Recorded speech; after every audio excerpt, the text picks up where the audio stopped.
Coming to you from the city of the weird. Exploring topics from the esoteric and unexplored to dimensions unknown. Shining a light of truth on the darkest corners of our reality. Welcome to the Curious Realm.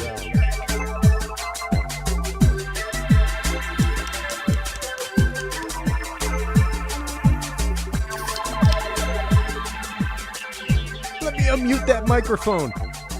Happy Tuesday night, everybody. Hope you're doing well. I have been looking forward to tonight. In our second part, I'm very excited to welcome back Chester Moore and Paul Fuzinski. They are the makers, of course, of the Great White, the Gulf Coast Great Whites documentary that we had them on about. But they have a new documentary, the one that we were discussing with our good friend Lyle Blackburn a few weeks ago. He is in the documentary as well. This documentary is about possible lost tribes in Texas, the sightings that there have been of them. These are people that have been living out in the wild since the wild was wild. They have never come into society. They never went onto, the reservations or anything like that. So the concept of, are there lost tribes? Are there feral people living out in the wilds of East Texas, as has been rumored for a while? And they have some great reports that we're going to be getting into. And our first guest tonight, he has a new book. The new book is The Haunting of Emery Estate. We will be getting into that. We will be getting into some of his paranormal investigations that have happened recently, as well as animal spirits. Our friend Rob Gutro is back. We will be talking about these topics and other things. Welcome back to the show. Rob, how are you today, my friend? I'm doing great. Thanks for having me. Good to be back. Always great having you on the show. We always have fun conversation. And I especially love the fact we were talking before the show about literal animal spirits. And you have had a furry loved one lost recently. My wife had one. I guess it was actually, come to think of it, just before we had you on last time. We had lost our cat Leon. And it's been amazing to see some of the characteristics of Leon that our other cat has picked up and taken on. He was not a lap cat. He was not a let me come snuggle in that kind of way cat until Leon passed. And it's been very interesting to see him kind of take up the mantle of the family cuddler amongst things. And it's interesting to see that. Growing up Catholic, Rob, it was very hard to accept the idea that animals have that kind of spark inside of them, that they have a soul, that they have a spirit that continues on after. But after years of study and other things, and even just experience, period, I have come to accept the fact that we are all an intelligent energy. And once that bell is rung, you can't unring it. Like it's a vibration that vibrates into eternity. Energy cannot be created or destroyed. It only changes form. So how did you first come to the world of mediumship, Rob? My first introduction was actually, a kind of a shock when my grandfather, who died in December of '76, appeared to be alive 77 when I was a kid. Scared me. I shelved that. My puppy Buzz, Rana, was killed tragically by a car in 2005, making my and then he just showed me how pets communicate. So that was his mission, as I learned about 10 years afterward. That was his mission. That's why he lived a short life. I've been able to, as you know, keep around the world. I just did a reading with somebody in South Africa. Wow. And, that brings up an interesting point, which is, do you have to physically be with somebody in order to read them or in order to give them a reading in that kind of way? Yeah, no. All I require is a photograph of pet and the pet's name and any questions that they may have. And usually before I even look at the questions, the pet gives me a lot of information, like things that they saw, things that they experienced, people around them, favorite memories, or something like that. And then by the time I get down to the questions, most of the questions have already been answered, right? Sure, sure. And now, granted, I do a little bit of remote viewing. I am by no means medium or psychic in that kind of way, anything like that. But it's always fascinated me the way that impressions with remote viewing come in, and the ways in which the subconscious mind cues and comes into that. How is that bridge built? I mean, between a human spirit and you, but also between an animal spirit and you. Is it cognate, so to speak, where no means no in Spanish and English? How does that translate to you? How do you pick up the impressions from an animal spirit as opposed to a human spirit? Actually, much in the same way. So animals, if you think about how animals learn in the house, they learn our emotions, they learn our language. They know what a lot of words mean. They know team, they know different places in the house. Yeah. They know when it's time to go out, they know when it's time to go. So what they do is they can actually convey that to me as an image or convey the word, because it's like you're just repeating. So Okay. I'll give you an example. It was another reading I did for someone in South Africa earlier this summer. It was about a dog, and the dog came through and he kept making my eye feel sticky, and there's something wrong with my eye, left eye. And I knew that there was some problem that he was trying to convey. And then he said a word to me that I'd never heard before, and he spelled it out with the help of a human on the side. It was Oingway. And I'm thinking, what in the world is that? What is that nonsense word? So when I stopped for a minute and I went back and I reread the email, and they said they were South Africa. So I went and I looked up languages in South Africa, and it said Afrikaans is a language that is spoken in South Africa. Yep. And when I typed it in translator, Owen means eye opening. So that's where the dog's problem was. She's in the opening of the eye. So I learned a word in Afrikaans from a dog halfway around the world.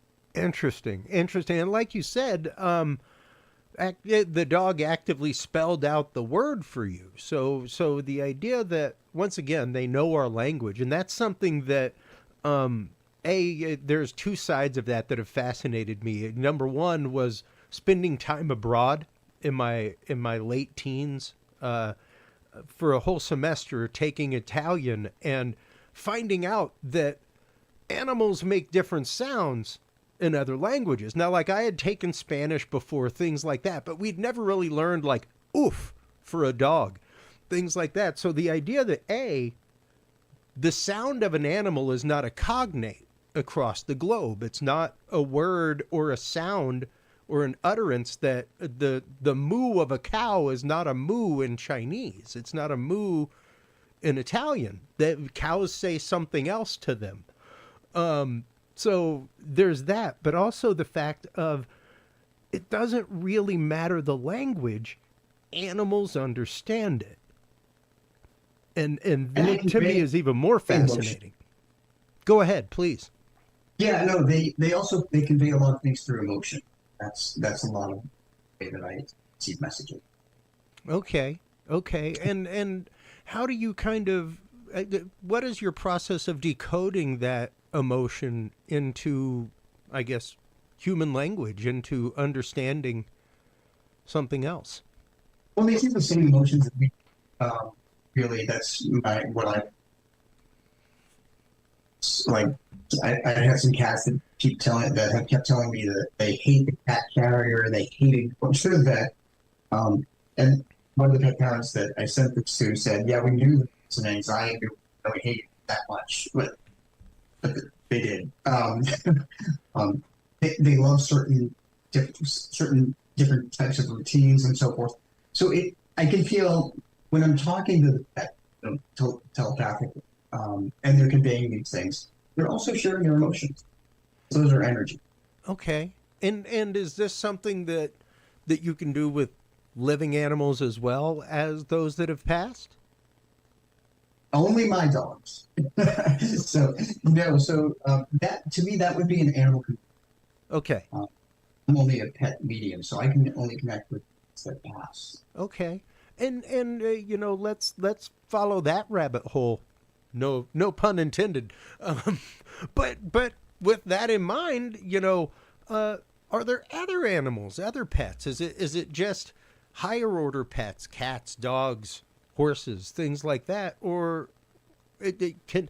If my son's pet lizard dies, would you be able to communicate with it?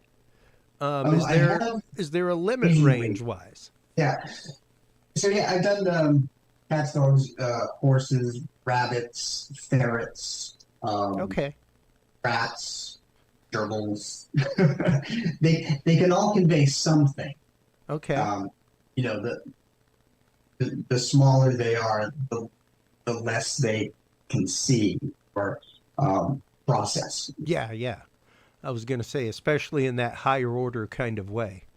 Yeah. So, it, but I draw the line at spiders and snakes because We they kind of freak me out. they personally ug you. So, but not that you couldn't. I probably could, if I could get through my fear of them. Sure. Okay. Okay. How about a turtle? Oh, probably. Yeah. Okay. They You can, know, turtle wouldn't have much to say, but I'm yeah. sure. But Yeah, yeah, and once again, that comes down to the higher order thinking. You don't necessarily play fetch with turtles. They don't really respond to name in that kind of way. right, right. So and that's just coming from a turtle owner. Don't get me wrong. Like my turtle was pretty smart. He did some cool stuff, but he's not as smart as my cat that like played fetch. Or I would be like, "Hey, where's your bunny friend?" And he would go get his pet animal and bring it to me. Stuff like that. So, at at what point at what point does somebody typically call you to communicate with their pet, Rob? Oh gosh. Well, it's usually within a week or two after their pet passes. Okay. Because just like the people, uh, we're in deep grief, and the first thing we want to know is if they're okay Mm, and what they're doing and so forth. So it's usually then. Sometimes people will actually connect with me and say, "Oh, I have this childhood pet that passed away. I've always loved them. I just want to." So, so it depends on the person, okay. And and and does gapped time like that make a difference with your connection or the quality of connection that you have with a past um, animal? no. So it doesn't matter how long they've been on the planet, Okay. really, because time is really not a thing on the other side. It's only in the physical world. Yeah. Um, Yeah. so for pets who have passed 20 years ago, it's really like they just passed recently. So Okay. And that's something that we bring up on the show regularly, especially whenever it comes to things like this, things especially with the world of remote viewing, that kind of thing. Like time is a construct that we have given things. You go to the moon, you need a different watch to tell time, because time is gravity dependent. All kinds of things, like it is literally relative to the observer. Um, that's yeah, actual I physics. often tell people that if you're on Saturn, 1 year on Saturn is 29 Earth years. Yeah, yeah, exactly. exactly. You know, and not just that, but it's passing slower because of gravity. So yeah, it's fascinating to think about that and to think that uh, only we have that concept of time, which really makes a lot of sense whenever you get into some of the behaviors of our furry friends. Like my our beloved cat Floyd. I love him. He's a great cat. He was the one I was telling you about that, just like picked up the cuddling habits of our old cat Leon that passed about a year ago. But it's interesting how he doesn't realize how long Dad is gone sometimes. But he definitely knows when Dad's going because he sees gear pile up in places that it normally isn't. He sees a suitcase pop out, and suddenly he needs to use the restroom in the den instead of his box to make his presence known, and just so he gets a little extra attention before Dad leaves. Um, but Yeah, one of our dogs, Chris, gets really mad when they know that we're going out.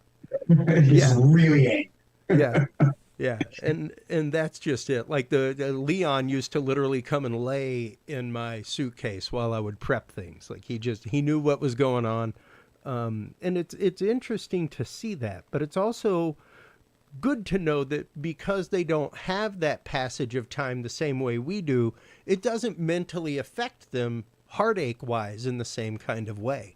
That longing for somebody in such a long term way isn't necessarily there. Now, granted, your dog will absolutely be reminded of your absence when it comes time for the leash, when it comes time for morning treats or whatever routine is typically there. Like they are fully aware. No different than Floyd is fully aware that, like, wow, only Mom gave me water today. Where's Dad's water? Because he comes and begs for water from the sink from us. So it's like guaranteed he realizes at that point, like, hey, wait a minute, Dad's faucet in the bathroom didn't turn on this morning. Where's Dad? Yeah. So at that point he probably has the realization again. But the long-term longing, like my son experiences or like my wife, is not necessarily there in that kind of way because they don't experience time in the same kind of way that we do, as dependent upon time. And that kind of, I think, swings us into the concept of ghosts and spirits and time to begin with, Rob. For you, especially as a medium, what is the difference between a ghost or a spirit? Is there a difference for you? Yeah, for me, so that was actually the foundation of my first book. I called it Ghosts and Spirits Explained. And because I struggled with trying to understand why they weren't the same. So spirits, in my definition, spirits are the ones who have crossed over. Like my dad. My dad died in 2008. Yeah. My dad came back and helped me prove to my mother and my brothers that he would make his own girl in a handkerchief. As a key. But that's a long story. But then I ran into earthbound ghosts. I ran into people who were stuck in places, decided to stay in places. I wound up living in a house that was haunted, but I went back to college for another degree. And I thought the ghost was outside, but the ghost was inside. And I wondered why this earthbound one, not cross over and achieve peace. Instead, they were looking for help. So my definition is a ghosts are earthbound at a fixed location of their choosing or where they die. And that could be like hospitals, prisons, sure, homes that and so forth. Spirits can come to us anywhere, anytime, any. It's like spirits of our grandparents, or my dad, my mom. Yeah. They visited me on vacation. And yeah, and that of course leads to where hauntings come from, things like that, and the fact that hauntings are typically not associated with spirits in that kind of way because spirits are once again returning for purpose, so to speak. Like they have a reason. Either they have come to give you a message, they've come to guide you in some way, come to protect you in some way. But ghosts, on the other hand, are the ones that are kind of playing the loop, so to speak. And that loop could be in a place, like you said, a place that they loved, a place that was traumatic for them. How do you go about connecting with a ghost, Rob? Usually they reach out to me Okay. if they want to communicate with me. I always tell people that when you go on a paranormal investigation, if you have two different, usually I go in with somebody else who's sensitive. One ghost may talk to me and the other, and vice versa. It all depends on the personality. So it's just like going into a crowded room and you see a whole bunch of people there. You're attracted to the energy of one person, you want to go say hello, and then conversely, you see somebody else and you're like, I'm not going anywhere near that. So you're reading their energy. That's what you do with them. So they decide who. Okay. And with that thought in mind, especially the fact of they are reading us, at what point does one of the questions I've always asked people is, should you be asking every ghost that you come across to go to the light? Are they all looking for relief or release in that kind of way? Even ghosts who may not know that, like, they are living this loop. Sure. So all I do is I offer the choice. And crossing them over, and I've done quite a number of crossings, like especially like takes a lot of energy. But you have to be a salesperson to a dead person that you and you have to say, look, you don't know me, but the other side is peaceful and it's calm and it's full of love, and you can see all your relatives in the spirit. But here, if you stay as an earthbound ghost, you're stuck. You're stuck, man, until somebody sends you. So you have to sell it, and you sell it for two reasons. Number one, because you want to bring this ghost to us, and number two, you want to bring the living people. They live in the house and have that ghost there. You want to bring them peace. So it's kind of a win-win if you can get them to cross over. And you said at the beginning of this that they come to you. How does that impression normally come through to you, especially if it's one that the difference between one that needs help, one that doesn't, especially? So the one that doesn't want help not interact unless they're angry about something. And usually when I'm in the presence of an earthbound ghost, I get a headache. My theory is that the energy kind of overloads the energy in my brain. Sure. So I get headaches, and I know other people also have reported headaches. And then I try to understand. I'll ask them telepathically or out loud. What's your name? Why are you here? Is there anything I can help you do? Story, et cetera, et cetera. And sometimes they'll share, and sometimes they won't. Okay. And for those that won't, especially, is there? Of course, you hear of instances in investigations, all kinds of things where people have. I've personally been on investigation and had like pennies thrown at us at a local bar that we were investigating, things like that. Is that necessarily a violent action or reaction, or is that like possibly an attempt just to, hey, you look over here, that I guess that's. Do some ghosts have full ill intent in that kind of way, as far as wanting to harm the living? Yeah, sure. It depends on their personality. So I always tell people if they were nice when they're alive, they're likely going to be nice when they're dead. If they're jerk when they're alive. They'll be a jerk when they're dead.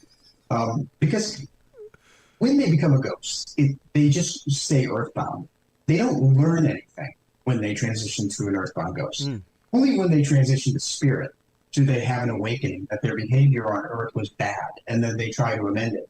And that's why when people medium and they do readings for people that passed away, like loved ones, some loved ones will come through and say, "Oh, I need this. I need your for this or that." My own aunt did that. She crossed over. She kept begging my mother, and finally my mother forgave her. But that's because my aunt had crossed over. She developed an awakening. What she did were hurtful to my mom. Ghosts don't have that. Okay. Okay. Now, when it comes to spirits, how do you normally connect with those? Is it a different sensation than the headache, like you were saying, that you experienced in the presence of earthbound ghosts? It's typically the same. Same that really it's about energy. So it's Okay. an energy overload. And spirits will only come around, in my experience, around birthdays, anniversaries, and holidays. Anniversaries of their passing, wedding anniversaries, or something like that. So that's when spirits are loved ones, and that includes pets as well as people. Whereas ghosts are just always there in that particular location. Okay. Okay. And once again, that crossing back over for a spirit is an actual conscious decision in that kind of. I mean, I guess as conscious is when you don't have a physical body anymore. That brings up that's a totally different debate and episode, um, as to whether that is consciousness at that point or you are just pure energy. Can you speak to that in any way, Rob? Well, we all are. They all are energy. So Sure. they, whenever they want something, let us know. They'll come through. So, for instance, I was on a vacation in I took a Viking cruise years ago, and I kept feeling that my mother was along. My mother had never been to Europe. She's Italian. She'd never been to Europe though, and I knew she always wanted to see Europe, but she was always afraid to fly. So I kept sensing that she was with us on vacation, and I said, she's going to let me know that she's here. So we had to take a bus from where the ship docked, and we had to go to the town of Passau, Germany. And on the way, there was a huge sign for a supermarket with an Italian name on it, my mother's name, Norma. That was so Italian name is a supermarket in Germany, and I knew couldn't be any more blunt than sign with her. Wow, that is wild, and the connection of things like that, just the sheer synchronicities to begin with. I don't know where I stand on synchronicities, and I'm somebody that doesn't really believe that things of chance are out there in that kind of way. I think most things happen for some kind of reason if you're actively looking for that reason. We have a much greater influence in the world around us than we like to think. And we just passed Halloween, Rob. Yes. That is one of the times of year that many faiths, religions, specifically Wicca, things like that, believe that the quote veil is thinner. To ask a question from your statement a minute ago, is it the fact that the veil is thinner during those times of year, or is it the fact that we're happily celebrating something, whether it be Samhain, Samhain, Halloween, whatever? Is it the fact that we are having a joyous time and celebrating, or is it the fact that there are times where that veil is thinner? The Dia de los Muertos concept of making the altars to family members and putting their pictures on it and bringing gifts to them, that kind of stuff. How do those things affect the connection? Yeah, that's a good point. And I think it's because that those are the times when wants more to connect to people past. So the intention has to be there. It's just like when I went on this investigation, this haunting of Everett Estate investigation, we had 3 members of the board and they were broken up into 3 different groups. In one of the groups, there were people. I think there were 2 or 4 people that were highly skeptical. They didn't believe one thing, and because they were highly skeptical, whenever that group came into our room, all of a sudden the messages stopped. The messages from the ghosts that we were communicating with in the 3 hours before. So their negative energy, their negative mindset blocked things. During Halloween and Day of the Dead, the people that partake in those celebrations are looking to communicate. They're more open-minded. And open-mindedness really is a part of communicating with the outside. Well, and I would absolutely believe that to be the case. That you would, I mean, you've got to be open-minded in order to even connect with that kind of, even as somebody who practiced ecstatic prayer and things like that at one point. Like, you've got to be open-minded enough that you have a direct channel with the divine to begin with, to be able to feel that pull, and it can be hard for us. How hard is it to, once again, sell those that have passed on the belief of such things? Have you ever come across the fact that there's just an obstinate ghost that does not believe in crossing over? Oh, sure. Yeah. I'm going to bring up the Emperor to say again, because there was one of 3 that wasn't interested because he so feared other side because of the transgressions that he apparently committed in his life. And he believed that if he crossed over, he would go to a fiery place. Although spirits always tell me that fiery place, it's just he's in love on the other side, 3 levels and so forth. So there would be no convincing this particular ghost of crossing over. Well, and that brings up, I think, a pin cushion of a point is the only way to put it, because there's a lot of points in the question I'm about to ask, Rob. Is there a fiery place? Have you ever come across a ghost that, or even spirit that has come back from that side of things? Is there only the side of the light and the tunnel of light, or is there a darker, more sinister place that you can take a trip to in that kind of way? So in all of the spirits I've communicated, all of the investigations I've been on, none of them have ever conveyed such a fiery place. Now, I grew up Catholic, so I'm an ex-Catholic. Former Catholic seminarian, my friend. Okay. So, all I heard about was hell. You're going to hell for hell for yeah.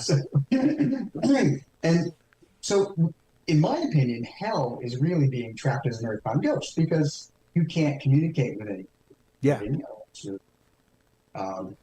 You are stuck in the same place. You can't see your relatives. It's like being in an isolation prison.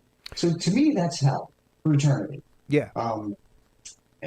And yes, all of the spirits I've communicated with have said that there is no bad place, but there are 3 levels on the other side. Some cultures that say there are 7. Sure. Well, never know. But my aunt, who came back from asking, she told me she was on the lowest level. And she couldn't get up to the 2nd level until she got that forgiveness from my mom. So that's how, that's one of the reasons I know. And there are people who have done terrible things in life. I connected to one father who told me he was physically and sexually abusive of his daughter. His daughter was an adult daughter, wrote me and asked me. and I didn't know anything about it. Wow. But all of this came through in the reading. And I was hesitant to actually share this with the adult daughter because it's all by email. I Yeah. don't know where she lived or her last name. I don't know. So, long story short, she confirmed everything. And I felt so, I don't know, violated. I felt dirty. I felt sick. I was so sad for this that she endured that from her father, who was begging me to get forgiveness from his daughter. And that's when I decided I am not going to spirit readings for people. And that was the line. I said only now on pets. Because people have too many angles. And I just want to talk about love, dogs and cats and rabbits and yeah. And I was going to ask, how do you even begin to broach that topic? Because that's tough enough for a therapist to begin with if somebody comes forth with it. But she isn't the one that came forth with it. So is the permission there to have the conversation in that kind of way? Like, how does that's a rough concept to bring forward as now, don't get me wrong, sadly and horribly, Rob, an incredibly confirmative. That's one of those where like there's empirical at that point, because her reaction's going to let you know whether or not you read that spirit right. Yeah. I mean, all she did was send me his picture, tell me his name, and say, what does my dad have to say to me? And I'm like, okay. And that was it. And that's all I got. And then all these horrible things came out. And writing that down on email, email or reading, that was hard. Yeah. And what was her reaction, if you don't mind me asking? Oh, she acknowledged everything. Wow. She said, that's, I was hoping that I would hear forgiveness from him, asking me. And she said, and then she wrote me a long and said, I've been going to therapy for many, many years and trying to deal with this, but I needed to know that he understood what he did wrong. And I said, okay, well, I'm glad I could confirm that. Yeah, honestly, what a beautiful point of relief for her, to not be suffering with that quandary anymore as to whether or not her dad even reciprocally had the wherewithal to say I had done wrong. So that was beautiful of her to be able to understand that and to be able to accept that. So I send people to other mediums to do. I was going to say, like, I could also see after situations like that why you may just want to read animals, because, that gets thick quick, and that brings us to the world of hauntings, and something that I tend to ask most medium psychics. The closest thing that I would say I am is maybe empathic. To a tilt, there were definitely, like, I excelled at finding the kid in the crowd who needed help when I was a youth minister, things like that, and just being able to read that energy off people. That's a gift. But and it's one that, like, honestly, hey, like, much like you stepped away from reading people, the only way I could cut it off, sadly, Rob, was hard drugs. And I chose that route at one point, and it's been very hard to claw my way back to feeling empathy, to being able to reconnect in that kind of way, because it's still very much a raw nerve. And there are times where I get overwhelmed entirely too quick, and I get short in the world. And it was, I truly believe, because of my want to disconnect from that gift, my want to step away from that. So how do you cut off? Are you off? You will get into the recent haunting that you got to experience while doing a book signing as well, because do you have to open yourself for these things to come in, or do they just come in? Oh, they just come in. Um, and that became painfully clear when I went on vacation. And so when I went to England, I went on vacation to England to enjoy the history and, the country and so forth. I had no, I had no thoughts of connecting to a ghost. I had no interest in connecting to ghosts. Mm, But um, fortunately, I take a journal with me wherever I go. awesome. Um, it doesn't matter if it's in the U.S. or overseas and I write things down. And I ran into so many different ghosts that in England that wanted to tell their story and get help, or not, and that became of my book, Sitting on a Vacation. Same thing when I went to Ireland. Um, when I went to Italy, though, I will tell you that I had impacted sinuses and I was very sick, and I could not get any messages from anyone. So Wow. even though I was feeling miserable, I did get to enjoy the country without. Without interruption. Right. Literally. And that's something that I ask very, very skilled remote viewers, something that I ask psychics, something that I ask mediums, all kinds of things is, can you cut it off, or is it just on and you've just learned to put up a veil and be like, yeah, not right now, dude. I'm having coffee at the mall. You know, I have had to do that. Yeah, I have, but so it's different when you're on vacation though, because you're like, I'm not even thinking. And then yeah, suddenly you're like, hello, my name is William. I'm like, oh, good for you. yeah. Now, and once again, is it the fact that, like, doesn't matter where you are, like walking down the grocery store aisle, somebody will say hi from the other side. Sometimes when I'm focused on a task, it acts like a block so that Okay. I kind of tune them out. Yeah, yeah. Um, it's just like doing medium. So when I'm focused on communicating with a pet, I tend to block anything else out. Every now and then, somebody else will get through. Like when I was doing one reading, and then it turned out to be a cat that was going to be my next reading, knocked some books over in my bookcase. And I'm like, what was that? and no, there's no reason. And I knew it was a cat because I sensed the cat near me. Mm. Why did you do that? And the cat's telling me, oh, this is what I used to do at home. I used to like to knock things over and, um, you know, jump up on bookcases and stuff. Okay, it's coming. And My books alone. well, and like we were just saying a second ago, like you told me before the show, you had one of these situations just randomly pop up at a book signing that you were doing not too long ago, where it randomly led to an investigation. How did that come about? How did that turn out? So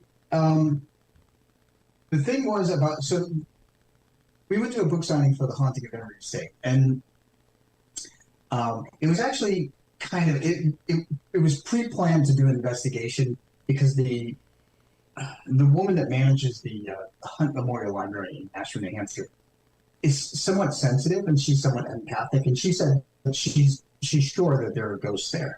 So what happened was she said, if you want to do an investigation and invite like 20 members of the public in there, you can do that after the book signing, and that's what we did. And we were able to figure out who the ghosts were, and there were three of them that she has been feeling or sensing over the years working there. Oh But wow, that book comes out January 1.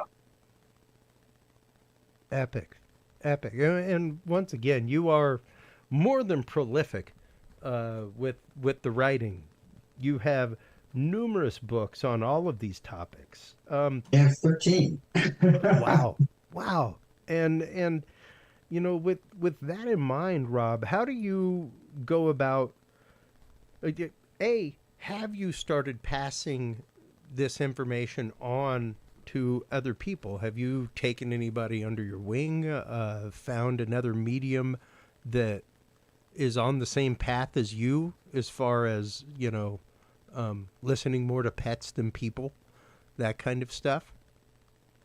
I haven't really. I run into an animal community, and she's the one that deals with live animals. She can Okay. also sometimes connect to if animals have passed. So yeah, she and I have a really good relationship, and we've gone back and forth. I recommend her my community.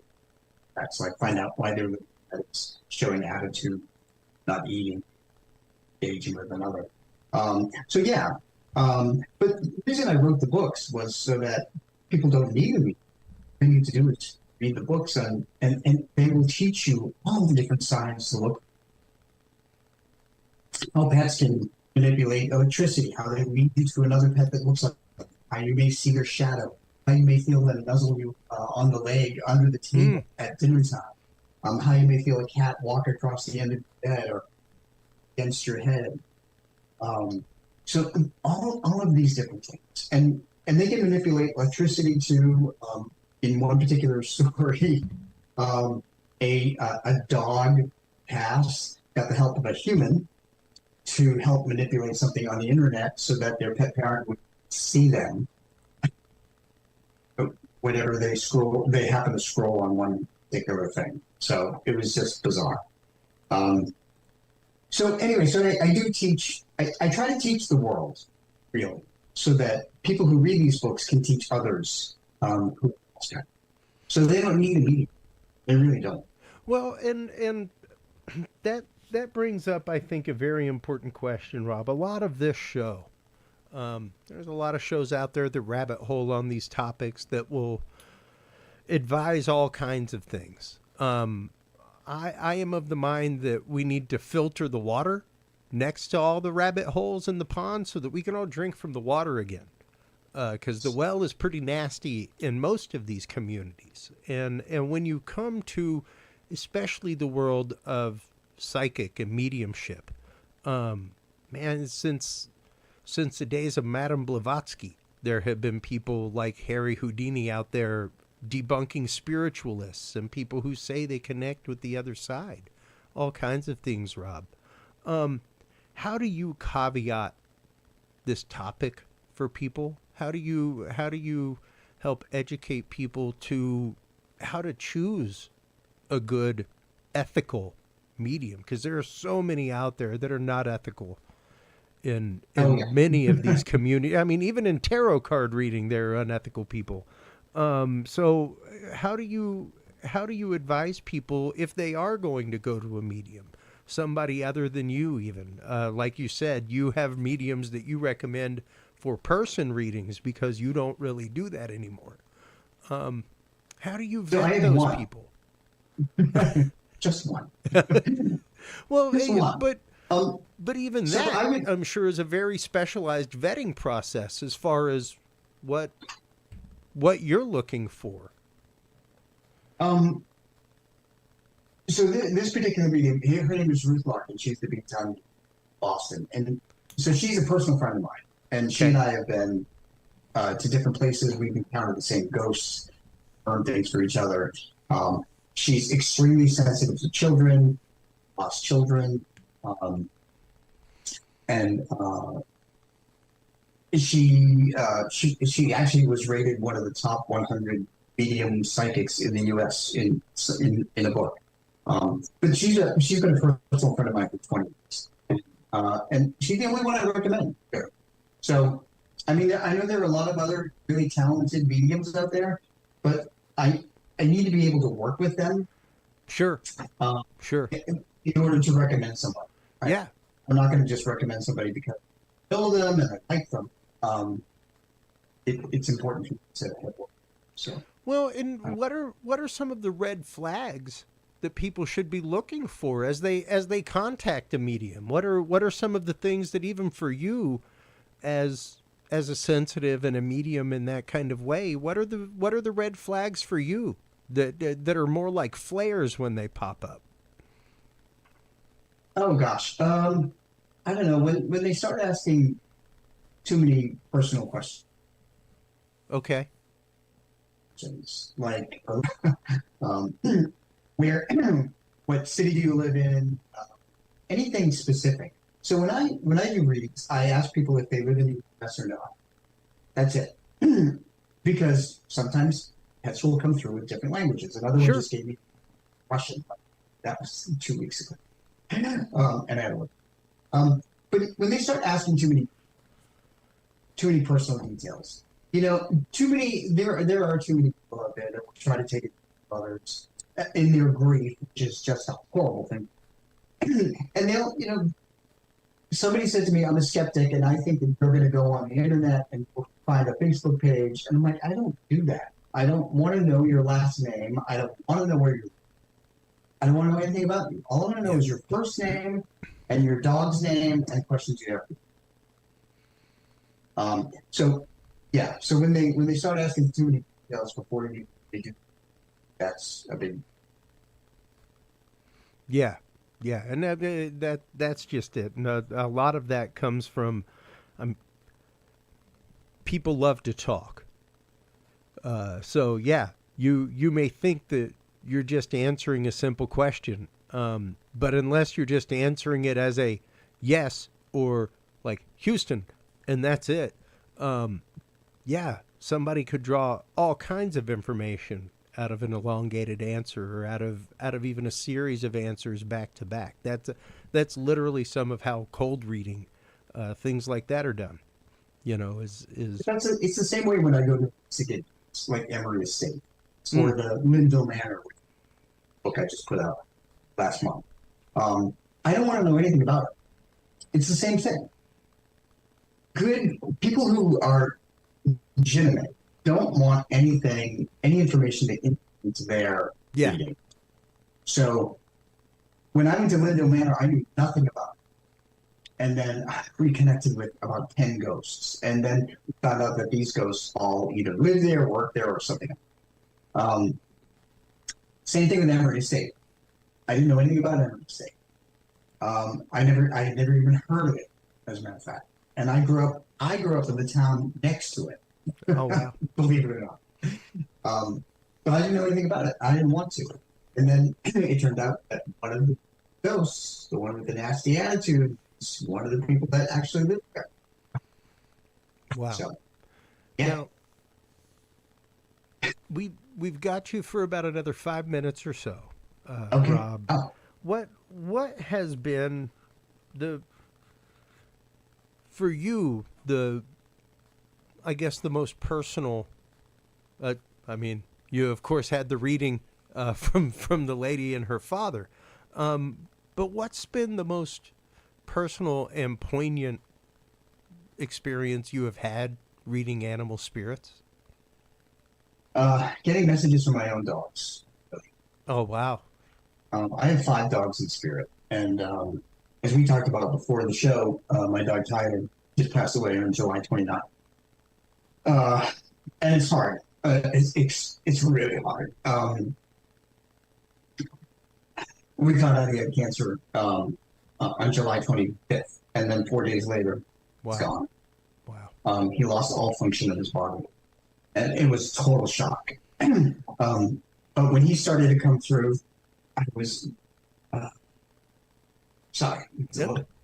Never apologize on this show for being human, Rob. Yeah. It was a big relief when he started coming through, and I had a dream of him, and that was the first thing. So dreams are the easiest way to experience him for me. Okay. And the dream was short, but it was great. I dreamed that I had walked in an old bakery, wooden floors, wooden ceiling, and probably a bakery dessert. And around one of the tables came my dog Dolly, which is one of these up in here on the cover of my book. Then Franklin, the other dachshund, and behind him came Tyler. And that just meant the world to me. And I remember getting choked up, and I woke right up. And that told me that he was okay, and Dolly and Franklin were spirit. That's just one of the many different signs. But I know I only have a minute. No, that's okay. Take your time. Another one was our dog. I told you about our dog Dash. He's 17 years old. He's 90% blind, almost deaf. He used to follow Tyler around every. Well, we have little forest paths in our backyard. A week after Tyler passed away, Dash, who can't see really, walked over to the path, walked all the way down the path, and I walked behind him. I'm like, how is he staying in the lines? He walked all the way down the end of the path, walked to Tyler's memorial that we put up, walked to the end, turned around, followed the road, and then came all the way back by himself. And I know he was following Tyler because that's what he Wow. used to do. Wow. Yeah. That is phenomenal. And you know, especially the dream. That I don't think 90% of people give dreams enough credence, Rob. And you know, I used to do a lot of dream work for many years, going to sleep, programming myself to look for an answer whenever I went to sleep, things like that. It wasn't until I started remote viewing that I started looking at and I'd always considered dreams as some kind of premonition, what have you. But it wasn't until I started remote viewing that I really fully started understanding that connection to subconscious, and how that connection to subconscious is a larger connection to numerous worlds and realities that we step in and out of all the time. We autonomically go through most of our day. We are in a state of rote hypnosis. You may think I'm thirsty, but you don't think, let me get up, legs, move, take me to the refrigerator. All of that happens autonomically. We don't process those things. We don't emotionally feel about those things. If we do, we're probably repressing it, so that we can keep driving down the road to work, things like that. And it's not until we sleep and rest that our brain gets to actively, not just like karate reflex react to the world around us, but actively process those things that we just kind of shove to the side all day long and just shove into a bag as they happen to us. And that connection to that, to our reality and to other realms, is absolutely fascinating to me. So the fact that you had dreams about your dog before this happened is awesome. Awesome. Beautifully moving, man.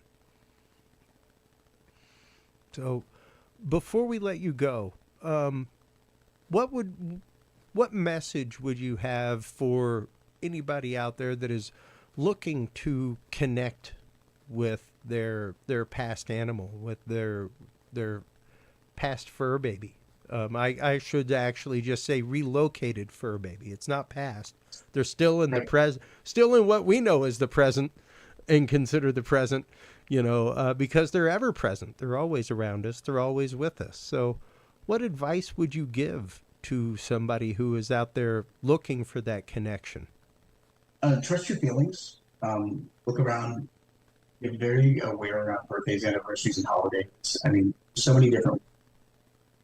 They can do the same thing humans do. They can drop coins, look at the care of them, especially around Christmas time. If you find an ornament on the floor and you had a dog, so like to knock them off. That's probably a sign from your dog. Ask them to come into your dreams. Look at the picture before you go to bed. Ask them if your grief is not too. They can come into your dreams within reasonable level. But know that they can hear you, they can see you, and they're all about love. They can find you anywhere, and there's nothing to forgive. Cross over. That takes a lot of courage, and that is the greatest act of. Yeah, absolutely. Rob, thank you so much for your time tonight. Thank you so much. It's always great talking with you. I can always tell a good show because my fingertips tingle after. And they always do with you, man, because you have such a beautiful message behind your work. I love everything about it. Before we let you go, let everybody know where they can go to get their copy of Haunting of Emery Estate, as well as your new book, Ghost of Linville Manor. They can go on Amazon and get them, paperback book and audiobook. And go to robgutro.com, or you can go to petspirits.com, and there's a link to that all there too. Fantastic. And we'll have this video up there too. So thank you. Absolutely. Thank you so much for your time tonight. Thank you for your beautiful open heart and mind and all that you do, Rob. Many blessings to you and your family during this time of heavenly celebration from the loss of your friend. I'll be in touch with links, all of that kind of good stuff. Take care, my friend. Thank you. Have a great evening. Good night. All right. Man, always such an awesome conversation with Rob, and always so uplifting. Even though you're talking about animals and family that have passed, and it's always fascinating to me the fact that he has bypassed the world of people spirit reading and gone to animals, because we like to carry that baggage with us, folks, and that baggage goes with us even after we're gone, so good on him for realizing that with himself, with his heart, and with his work. So thank you so much, Rob, for your time tonight. Once again, everybody, make sure to stop on by robgutro.com. That is where you can find links to all of his books. That's where you can find his blog. That's where you can find upcoming events. That is where you can also contact Rob to get a pet reading while you're online. Of course, make sure to stop on by Curious Realm. That's where you can like, follow, subscribe. That's where you can find your link to Curious Research and our field observation and encounter log, as well as amazing music for therapeutic use, binaural beats, all that kind of good stuff. And don't forget, folks, before we go out to commercial, coming up December 10th in San Antonio, we will have the Symposium of the Strange. This month, we will have Sasquatch structures in Texas with our good friend Rod Nichols, Bayer County Bigfoot. So if you're in Texas, everybody, especially in the San Antonio area, stop on by, check that out. We can't wait to see you there. Stay tuned through this quick break, everybody. When we come back, we will be joined by our good friends Chester Moore and Paul Fuzinski. We will be talking about their new documentary about lost tribes and feral people living in the far east woods of Texas. We will get into that and so much more right after this.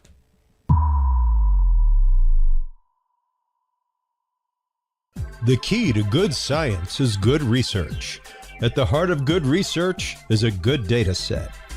With the field observation and encounter log from Curious Research, you can easily keep track of your investigative information all in one place, making it easier to review cases and readily see comparisons and contrasts between them. Whether out in the woods squatching, in a back room gathering EVPs, or using high-tech gear to track UFO, UAP activity, this easy-to-carry, pocket-sized scientific data log is the perfect companion for any field researcher. You can find your copy of the Curious Research Field Observation and Encounter Log at Amazon.com, or visit the official Curious Realm store at curiousrealm.com/store to reserve your copy for yourself, your family, or a mind that you want to open. That website again is curiousrealm.com/store.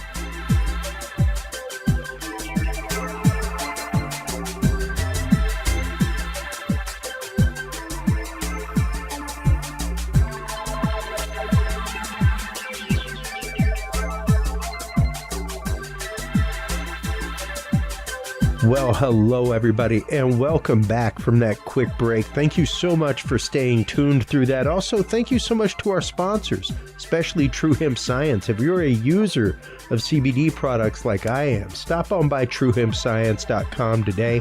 They are your source for amazing, holistically made CBD products. No chemicals involved in the process, nothing like that. Christopher Lynch and True Hemp Science actually uses spagyric process where every part of the plant is used.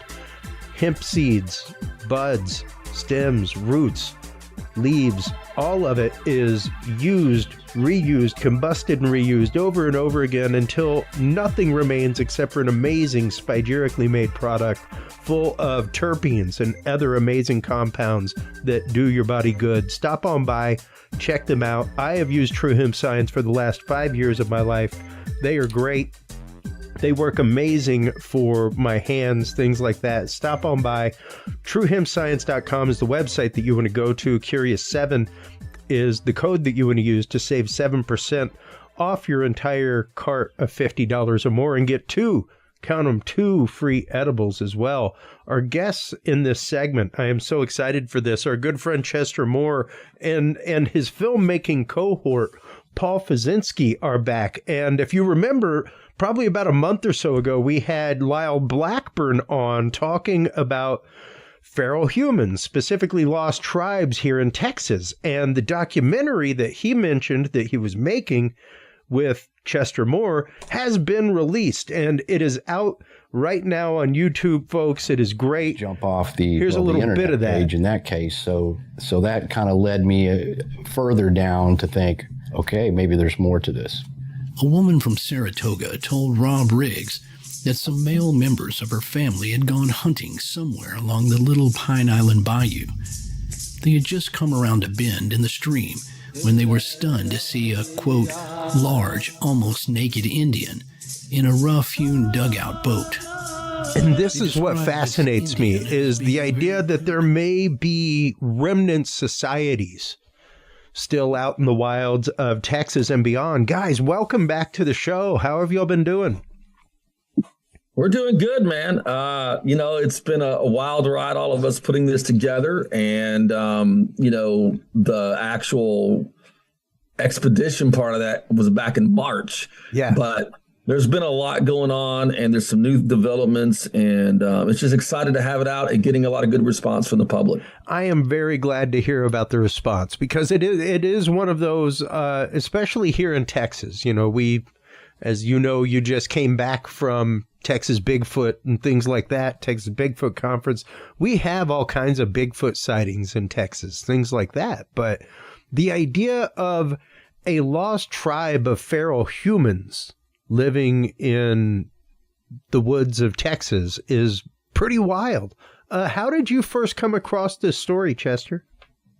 The same way that Lyle Blackburn came across, we both read the same book many years ago, and that is On the Trail of the Wild Man by Rob Riggs, who was a friend of mine. And I actually had spoken to Riggs about these sightings 20 years ago, and I kind of forgot about them. And then Lyle mentioned them to me about a year and a half ago because of something he came across, and I went back and opened the book, and it really opened my eyes to some things that I thought might be happening out there. I started investigating what's kind of loosely called the feral human phenomenon. Sure.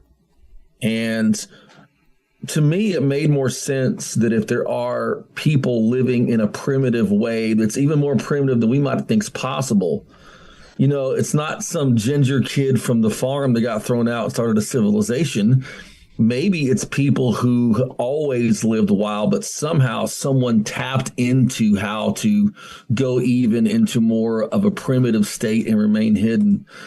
And that's really how, as Lyle told me recently, he's like, yeah, Chester, he was explaining to someone, yeah, Chester, I mentioned it to him, and like 2 days later he calls me, we're making a documentary. And of course, that's where Paul comes in, because Paul is an incredible videographer, filmmaker, and he runs the Wild Man of the Woods Bigfoot YouTube channel, and does a lot of great work. And I'm like, you want a crazy expedition? And of course, Paul said yes. Now, have you ever done a documentary like this before, Paul? I know you do quite a bit in the world of wildlife documentaries, stuff like that, conservation documentaries, same as what Chester does with photography and his writing. But have you ever made a documentary about a topic like this before?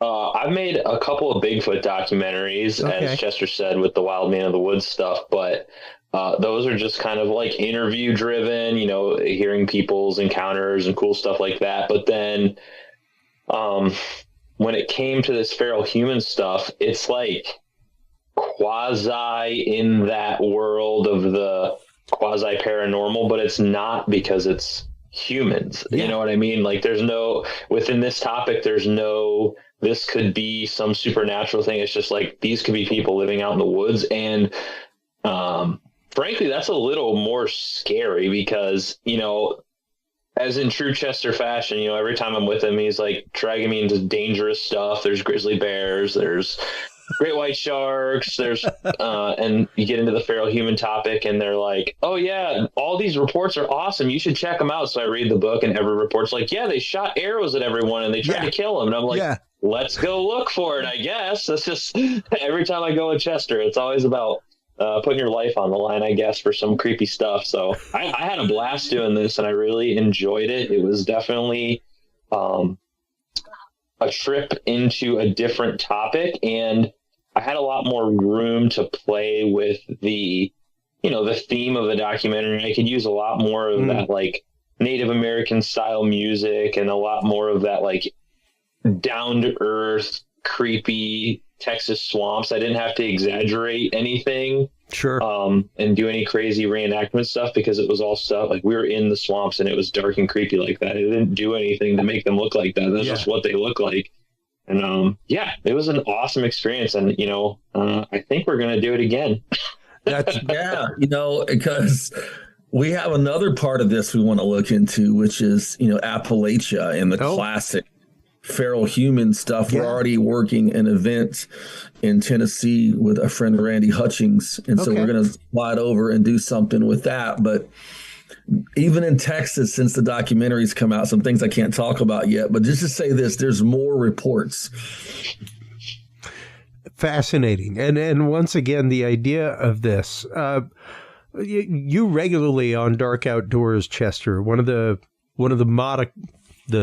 motto is pack heat. You know, the most dangerous thing out in the woods isn't the bear or anything like that, or a hog. It's other people. So especially if you're looking at something along those lines, something the fact of there is a tribe of people that are out there hunting, doing whatever they do. Like you were saying, Paul. I apologize for the most dangerous thing in the Moore household is my hungry bull mastiff. So I apologize for the. Bud. You're good for the insanity of that, but it's a great point, Chris. And it wasn't one of those things where I was scared to go do or anything, because we really had to establish whether this was even feasible, like the concept of it, or these were just old stories.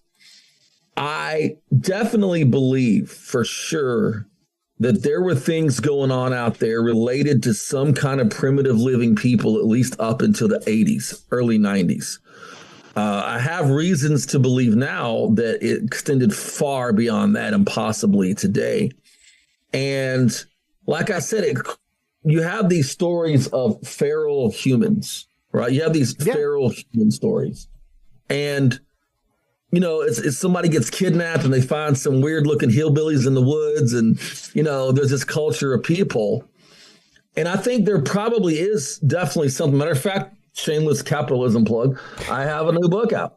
And you're the first one to get a look at it. Feral Humans, $15 including shipping. You can go to darkoutdoors.com and get that book. And I talk about that aspect of all of that. But I think it makes more sense if there are people that are living off grid. For example, if there's lost tribes, if there are small remnants left, their bodies would even physiologically be more apt to be able to take all of the infections and weather and things, and someone just thrown out into that. So that was just a really interesting and part of the concept for me. And it's funny because on the Bigfoot end of stuff, people are fascinated, but people are scared to death of this feral human stuff. Yeah. And that's just it. There's a difference there. And that's what I was going to say is that, like you were saying, Paul, you get to look at it as a different way, even as a filmmaker. But even the idea of, once again, the most dangerous thing being out there isn't Bigfoot or something like that. It's other people. So even, you know, no different than walking across some rancher's property line without realizing it in Texas. Yeah, like that's how you get greeted with shotguns at dusk and dawn, you know, that kind of stuff. Much less if you're roaming into somebody's hunting territory or something like that, or coming near their camp. And yeah, like when we had Lyle on, Like, Chester, I come from a Cajun heritage.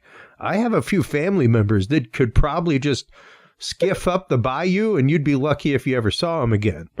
They'd be able to live just fine. They'd be able to trap. They'd be able to hunt. They'd be able to trot line and fish. And you'd be lucky if you ever saw them or their kin that come after ever again. And one of the things on that same point of like even people that we know of and that have the ability to live in modern world and the faculty to do it. I think the thing you have to look at is what like a feral human is, like the definition of that. Yeah. There's not really Let's get into that real quick. A definition. And a feral can mean two things. It can mean formally domesticated and going back into the wild, or it can just mean wild. And in this case, I think we're looking at both. It's certainly not a knock on any primitive people in the native world that would still be surviving. As a matter of fact, we talk about this in a documentary. Lyle and I and Paul as well gained a tremendous amount of respect for the idea that a civilization could stay possibly still hidden out there in kinds of lands. So it's not like calling something a feral human as a knock. It's just the terminology that's been used out there. And it's really interesting. In the book, I didn't get this into the documentary because the documentary inspired me to go dig deeper and put something out on it. One of my thoughts was fire creation.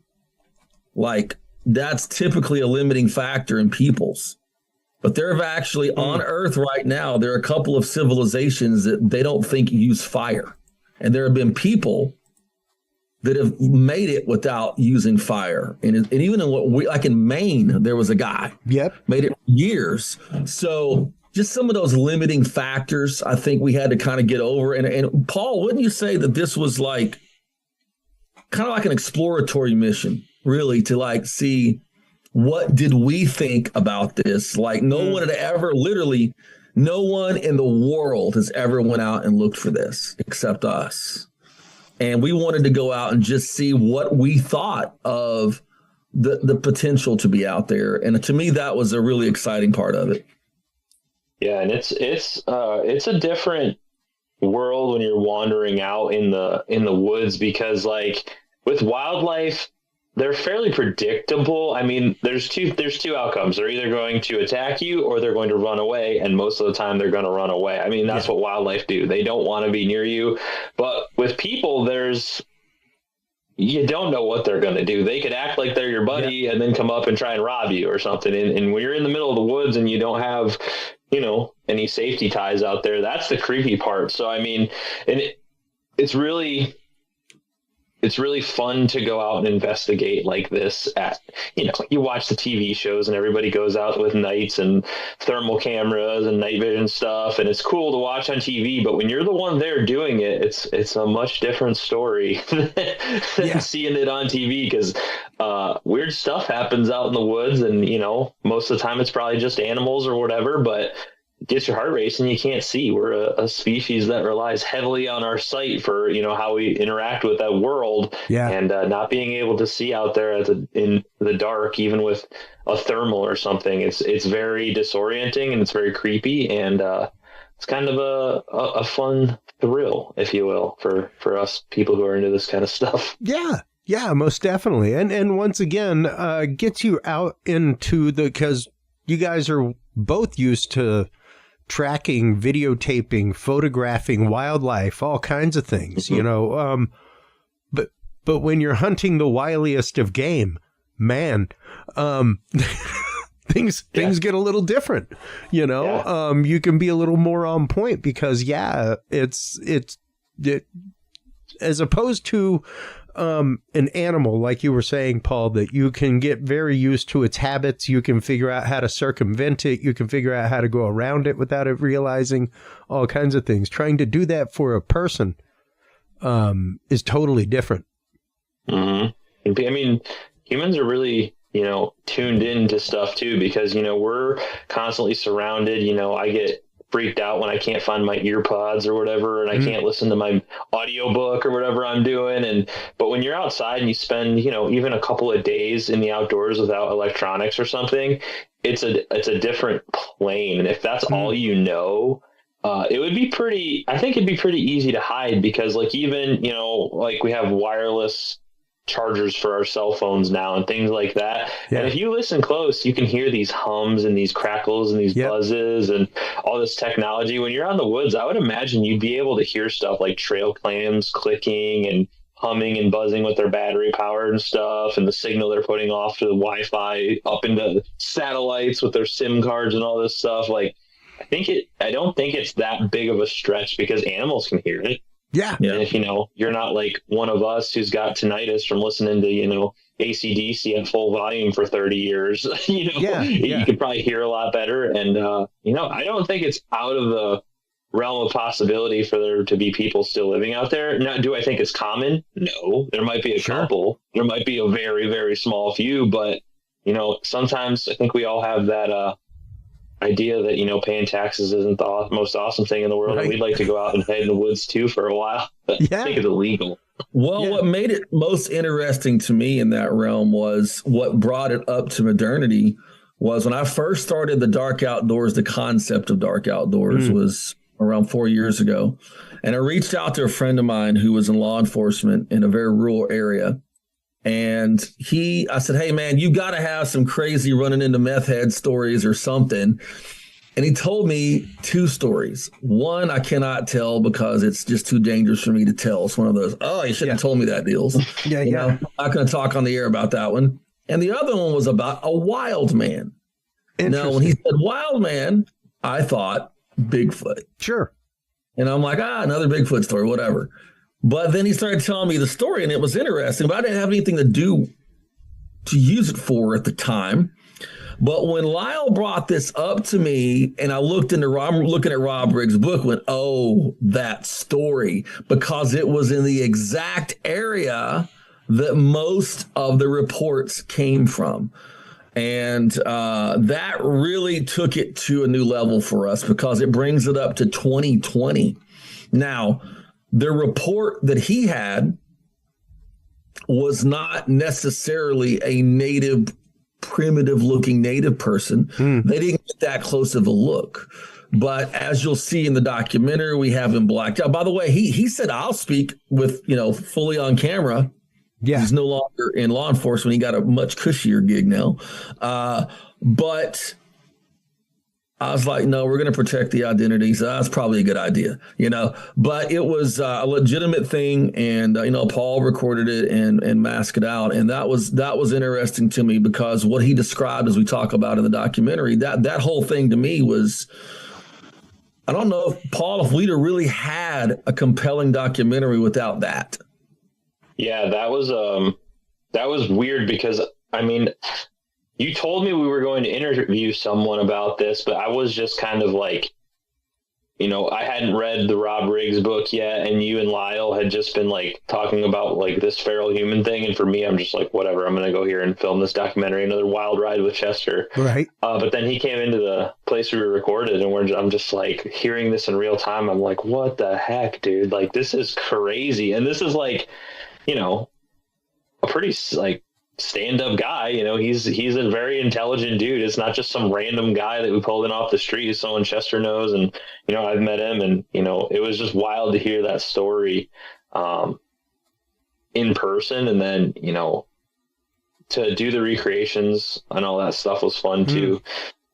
People looked at us like we were crazy walking around in cop costumes out in a park doing the recreations, but I think that's kind of what brought that stuff to life too. And you know, the wild man recreations in there were a lot of fun. So yeah, this was just a cool documentary. It kind of pushed me to try weird stuff that I would not do.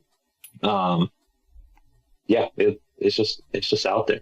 It's cool. Yeah. And on the part of his story, I just want to reiterate that I wasn't on the feral human trajectory or the primitive tribe trajectory, even remotely, when I got this. So I didn't do anything with it, but it clicked with me after we started talking about this. So it wasn't like he goes, "Oh, I got a primitive story to contribute," but it was in the exact location, like exact, and that's what really blew our minds. And Paul mentioned all the recreations. My buddy Levi did. He's the menacing guy in the bushes on this one, and he's like 6'5", and he did a really good job all that. And Paul makes it look so horror movie-esque and cool. And to me, those scenes look like an old In Search of a Leonard Nimoy, which is a high compliment.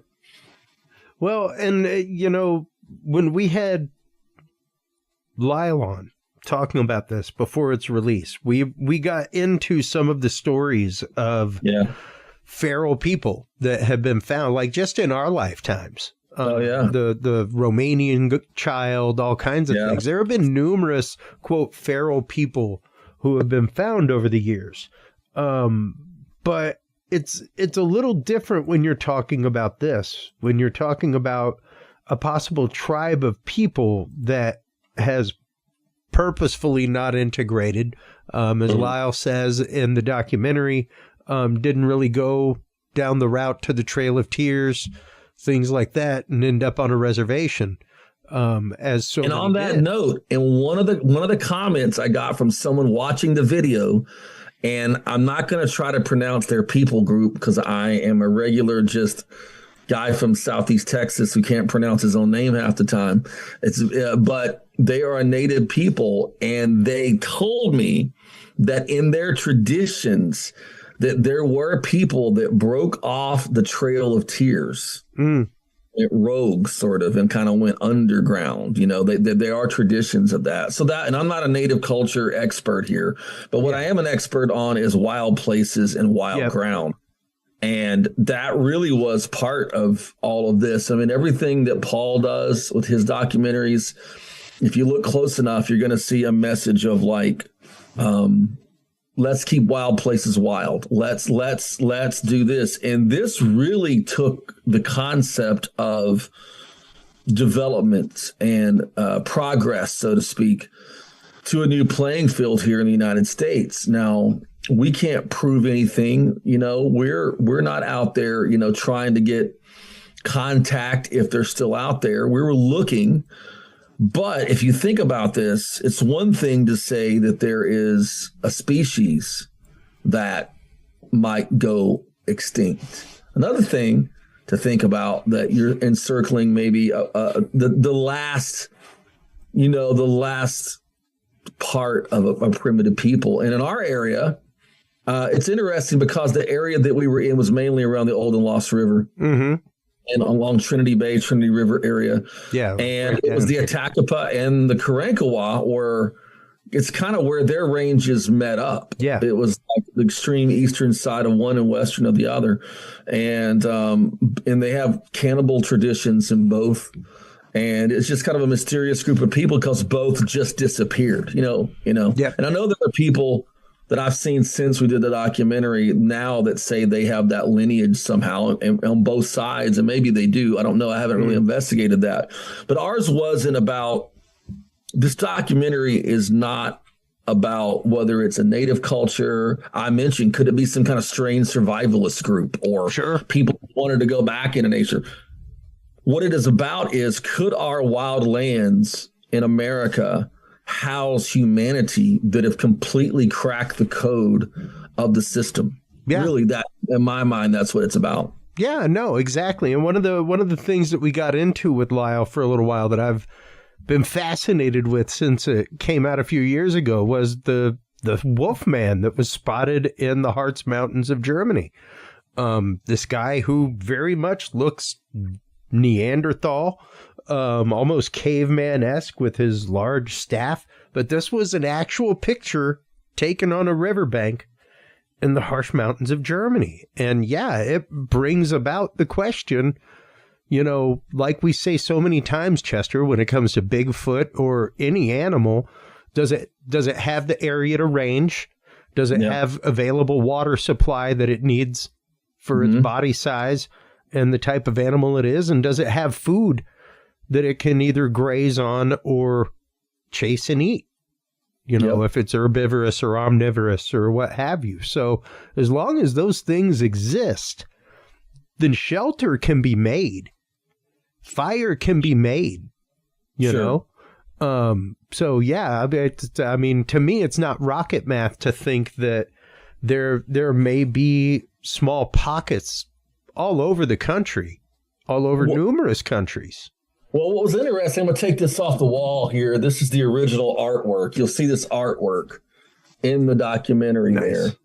And this is my incredible artist friend, Calvin Carter, did the artwork.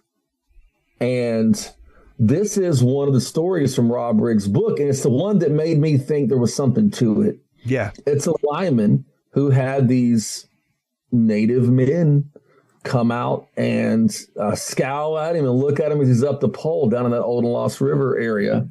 And as a writer, there are certain things that I look at as far as if I'm going to try to make up a legend or a story. You know, like I wouldn't put a lineman seeing him come out. It would be a much more wild story. You know what I mean? Like, yeah. And to me, that just sounded like old Bigfoot reports. Before people got into knowing about everything that we supposedly think we know about Bigfoot, people talk about limb breaks and limb twists and whoops and all this stuff. Used to be, people would say, hey, I saw a big, tall, hairy thing cross the road on two legs. Yeah. So to me, that was that kind of report where this is what happened. And to me, that's the one that really made me think the book had some credence to it in terms of what Rob Riggs had collected, because he collected numerous of those reports. And it was cool, man. And, you know, Paul, what was interesting for me, I don't know if you even told Paul this, but watching Paul film on this one was really interesting because, you know, he is so in the field, like looking exactly to make sure everything is so framed beautifully or creepily. And we're going into some weird territory here. And, you know, and I kind of got to think sometimes that the cinematographer, the person actually doing the filming, has to almost have a little bit of a different perspective of what you're looking at, because you don't see the whole scene. You're kind of really immersed in it in that moment. Yeah. Yeah. And it's a lot with Chester and Lyle, we're full steam ahead, baby. We just go. So it's a lot to do, but it's fun. And yeah, it's you're kind of just looking through the lens on the camera the whole time, because you're trying to focus on the technical aspects, like, am I capturing their audio? Am I, making sure that this is lit properly? Am I making sure that this is exposed properly? Is the gimbal set up right? Because we're on boats and we're going in crazy places. Is my bag, do I have all the right equipment? So you're constantly like worrying about all that. But then, for me, where the stuff really happens, where the story kind of feels alive, is when you're in these interviews. Like, you're interviewing Chester, you're interviewing Lyle, you're interviewing, the guy with his face blacked out, and you're talking to, people behind the scenes, and you're hearing these stories for the first time after you're so focused on the technical details, and you're like, what are we doing? There's like a wild, crazy story here. And then, because I'm always thinking, as the guy filming it, I'm like, my biggest concern is making sure we have enough footage to tell the story. So, Chester and Lyle are running around like hooligans out there in the woods at full speed. I'm trying to keep up and swap lenses.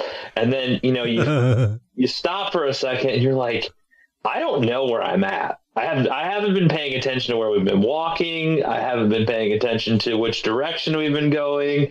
And I'm just like fully like, I hope these guys know how to get out of here. This is going to be a real cannibal Indian story, because I'm going to start getting hungry here in a few hours. Yeah, so, right. But it is very cool to do these projects, and just to go to these places, like just being in the Big Thicket is cool. It's such a historically awesome place. It's such a mythologically wild place with all these historical accounts of anything from the ghost lights and the Bigfoot encounters and the feral humans and alligators and poisonous snakes or venomous snakes. And it's just a weird place, man. You Texans are a different breed. We don't have any of that up here where I live.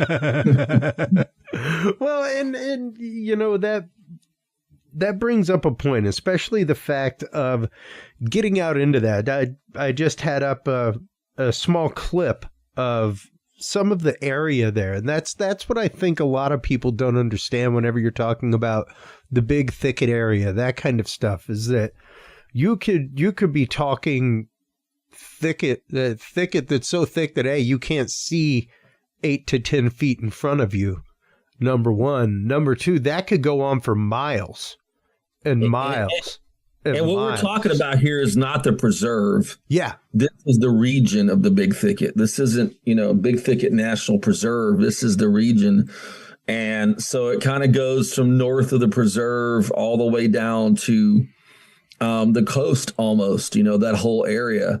And most of our time was actually spent in that Old and Lost River segment. But it was interesting because it went from like hardwood forest that you couldn't see 5 feet in to within a few hundred yards, you're into coastal marsh that had its own thickness to it. And in that coastal marsh part is where we actually found something quite interesting that's on the documentary. And so please go watch it on the Chester Moore Wildlife Journalist Investigator YouTube channel. And Paul has a Wild Man Mysteries that should be out by the time people see this. It's going to have some of this as well as the Saratoga Ghostlight stuff on there as well. Well, yeah, go ahead. No, please go ahead.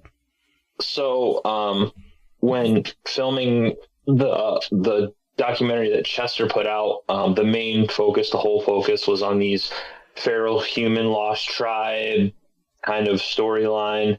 But I mean, as anyone who makes stuff like this knows, there was tons and tons and tons of footage. I mean, for every interview section you're seeing in this documentary, there's another hour and a half of interview you're not seeing. So I just kind of picked up on some of the weirder stuff for the Wild Man of the Woods channel to just kind of like make a companion documentary to this documentary. And there's a whole section we didn't use where we drove down the Bragg Road where the Saratoga Ghost Lights are. Oh, wow. Chester and Lyle talked about that a little bit. And that's just a cool mystery in and of itself because there's tons of those ghost lights out there. And, if you follow any of the Bigfoot stuff, it's constantly, they talk about, people who see Bigfoot often will see these glowing lights in the woods as like this strange quasi phenomenon happening around them. And then also on top of it, literally the word wild man in the sense of it often gets thrown around in the Bigfoot stuff. So on the Wild Man of the Woods channel, it's just a amalgamation of these three topics, and like it's very weird that they all exist in the same little stretch of it. Well, there's nothing little about the Big Thicket, but this stretch of area that's just such a creepy place to begin with. So I kind of took that direction on my channel, and Chester pretty much wrote that one. That was he helped me kind of to stick it all together because I literally wrapped the final edit for the documentary that Chester put out, and they were premiering it like within a day or two at the Bigfoot conference. We got the final edits, everything. Lyle got his word in on it and everything was done. And then I was like, because I'm insane, I guess, I was like, I want to put something out by this Halloween, which gave me about a week and a half to make a documentary because I had to leave out of town and do some work, and I didn't have a lot of time. So I was like, Chester, can you give me a hand here? And he kind of wrote out a script that made sense with what we had. And nice. I think it turned out pretty cool. It's just a weird mysteries. I'm a huge fan of unsolved mysteries. So I named a little series I do for the off the beaten path stuff that's not necessarily Bigfoot related, like the theme of the channel. And yeah, it'll be interesting. I'm interested to see how people react to it because I've never done anything like that before, especially in the more paranormal realm with the ghost light stuff. I've never really touched those topics, and it's just fun. Yeah. I like to keep people entertained. It's a fun thing to do for people, Yeah, and once again, that whole area is rife with paranormal stories, things like that. So to hear that, and once again, these stories that came through not only to Riggs, but that have come through to you since this release and just before Chester, it's not like drunk fishermen or something like that. Like, they are normal, upstanding people that work in law enforcement, stuff like that. I had another law enforcement officer in a different county reach out, and I'm maybe meeting with him next week.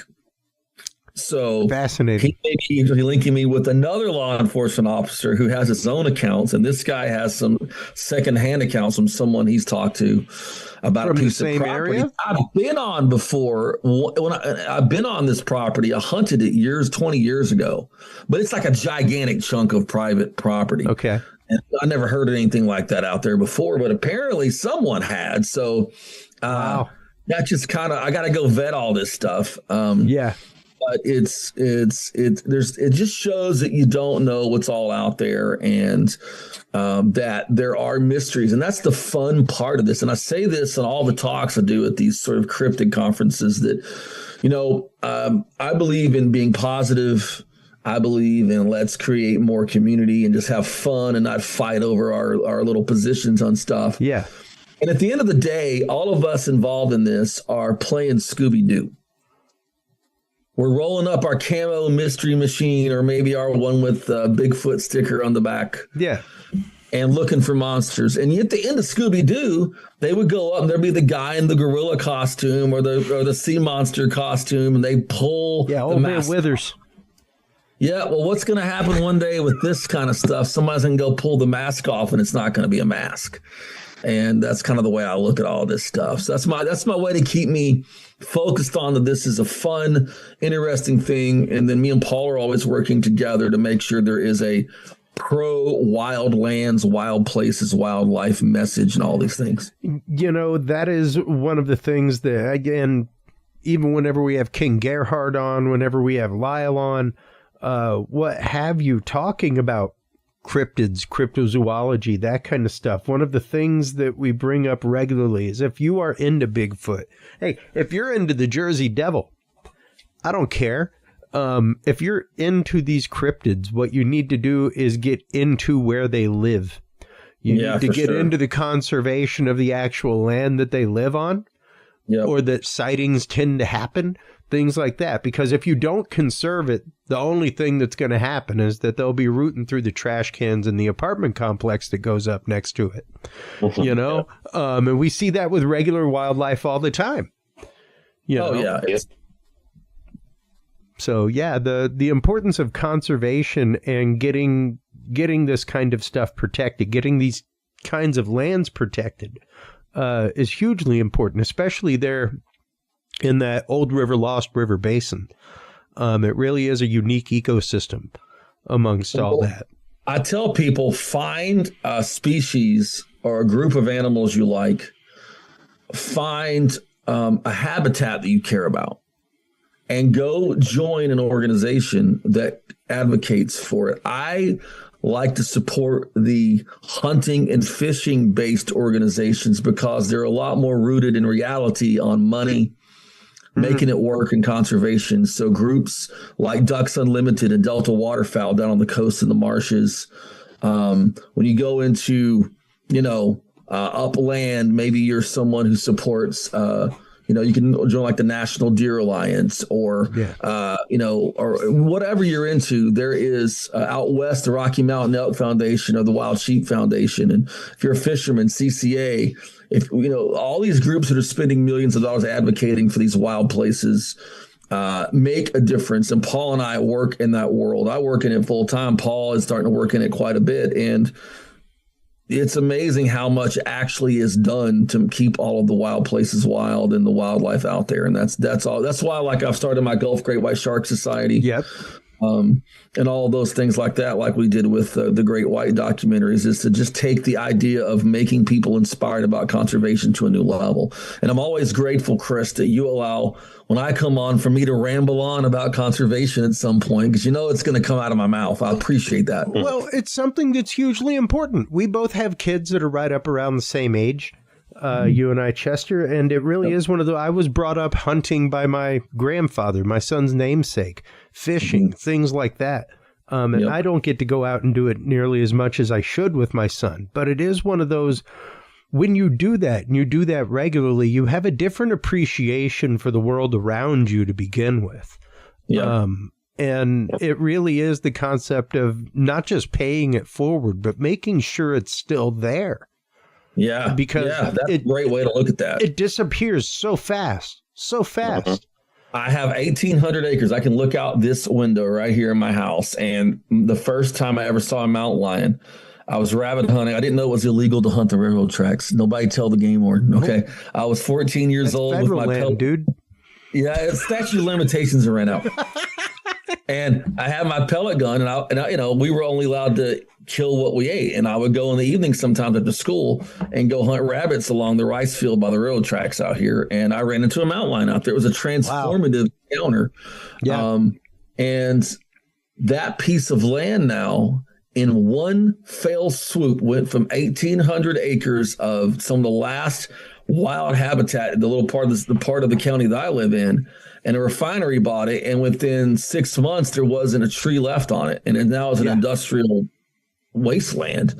And so I'm grateful people have jobs, but I'm also a wildlife guy. And so that's happening all around America right now. Yeah. Yeah. And I mean, I'm sure you can speak to that as well, Paul, with the conservation work you do, all that kind of stuff. Yeah, I mean, it is just, there's so much wild land getting eaten up every day. I don't remember the number, but it's something insane. Like, I don't know. Maybe you can correct me, Chester. There's like an acre every second or something. Just insane, just getting eaten up. And it doesn't matter what you're into. If you're like me and you're super into like the super awesome wildlife around where I live and out west and all of these just epic creatures that we all take for granted, or if you're into Bigfoot or you're into, like you said, the Jersey Devil, there ain't no place for them to live. They're not going to be around for you to go chase anywhere. So you might as well like start if that's your hobby and if that's what you love to do, is go walk around in the woods with thermal cameras and track down Bigfoot. If there's nowhere for you to do that, well, guess what? Yeah, it's not a possibility for you. So it's got to be important to everyone. Sorry for the bull mastiff craziness tonight. You never have to apologize for a fur baby. Yeah, well, this exactly is a what a fur baby's supposed to do. Fur baby that's disturbed about something out there. No, might be Bigfoot. Yeah, right. I think it's the new neighbors behind us with the Belgian Malinois that doesn't shut up. So he's like, they got a new one in the hood, man. I'm gonna have to go show him what's up. Yeah, right. Well, and the idea once again of feral humans being out in the woods, I'm very fascinated to see what y'all come up with from Tennessee. Yeah, me too. That's going to be really interesting because, there are tons of stories from the Appalachians, even whenever you're talking about like Cherokee Little People, stuff like that from that area. Yeah. We went backwards. We went to the thing no one's hardly ever heard of, and then we're going to go to the one that's kind of the mainstay of the feral human talk. And but I think going here first will help us because it's making us look at it differently. Like if these people if there are still, I believe with almost 100% that there were some kind of primitive natives still living in that Old Lost River region until at least the 80s or so when there were reports. I really believe that was a thing. It's possible now. But that kind of evading people is going to look a little different than what's been talked about in some of those areas of Smokies. So we're going to look at both sides of it. Could there still be maybe tribal type, and then could there be these other kinds? And honestly, the tribal type, not nearly as spooky, other than I think if you walked up and saw a dude look like a Karankawa from the 1800s. Yeah. I mean, it would scare the mess out of you because you think you slipped through some portal, right? You'd be like, oh my God, I'm out of place. What happened? But if you run into some of these like hillbilly like stories of people running into feral people in the Appalachians, it goes back to the Dark Outdoors motto: pray, prepare, and pack heat, because you don't know, And also on that, I'm sort of curious how many people might have just in the last 10 to 15 years decided to go check out and live wild, if that's a thing too. So we don't know. So it's a true investigation. When you say it's more of a, most of our documentaries have been telling accounts of. Yeah. Is more, I would say, Paul, more of an ongoing investigation type. Yeah. And, I'm excited to go do this stuff in the Smokies area, Tennessee and all that. I actually, when I was graduated college, I did a through hike of the Appalachian Trail, and there are definitely people living out there. There is no doubt about that. I would not put them on the feral human kind of plane, because that's kind of more, they've always lived out there, but there are there are stories in the news in the last 10 years of people who were on the run from the law, and they were out there for years before they got caught, because it's such a, surrounded by so much city and so much big city like New York. All these major East Coast cities are along the Appalachian Trail, but 2 miles off the road, nobody's going out there regularly looking, and it's hikers. And there were definitely moments where I ran into people who were shady, and you could tell that they were not, your regular backpacker out there enjoying the wilderness for a weekend. They were holed up. They were, intimidating. They were weird. They were talking about like carrying guns, and, I've been out here for 2 months, and it's just like, there's definitely people out there that are on the verge of being, I guess, feral. I've experienced them myself. There's guys, a backpacker out there, they have a, $300 backpack tent, and they're wearing Patagonia, and they're eating, foil sealed meals, and they have a $200 stove to boil their water. And then there's a guy out there that looks like he has a stolen kid's tent with a tarp draped over it, and he looks like he's wearing an old ripped Carhartt jacket that he hasn't seen a washing machine in a decade. And you're like, this is not the same kind of person in there. It's so, I've personally run into these people. I wouldn't say that they were feral people, but this is definitely something that is happening out there. It's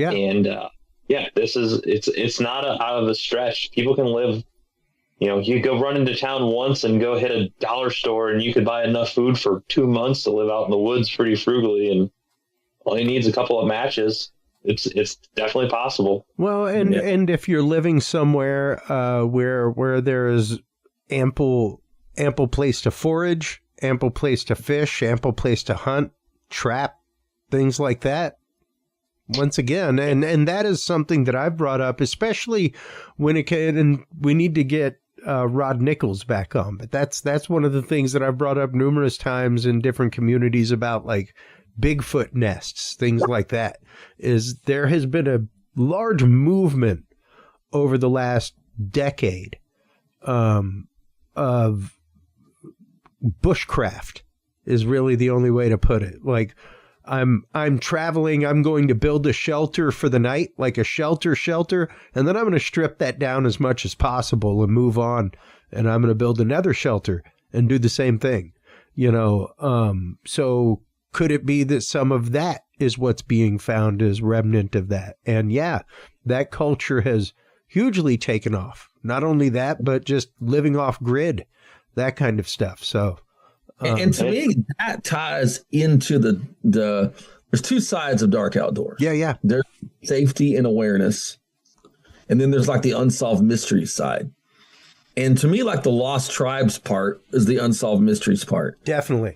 But the people that, I would say most of the people who want to go that far off grid have a reason. And a lot of it ain't good. And those are some of the people that I want. So that's kind of part in the back of our minds, part of all this. It's like, what are we going to uncover? And what is going to really be out there? And on the Bigfoot side of this is kind of a Bigfoot adjacent topic.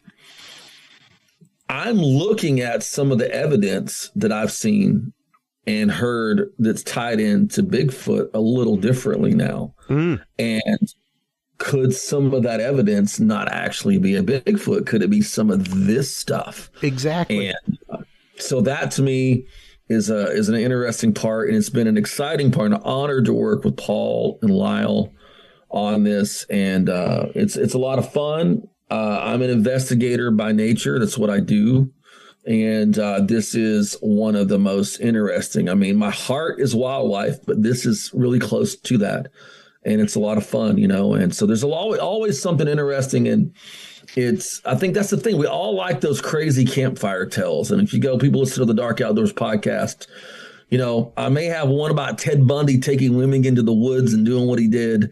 But the next one may be some weird encounter someone had. Like we have like this week, the ghost lights on Dark Outdoors. Kind of look at the scientific side of possible ghost lights on Dark Outdoors. Then we're going to have, you're seeing Lyle on here right now, Lyle talking about Momo and Lizard Man and the Lake Worth monster for the Halloween edition. So nice.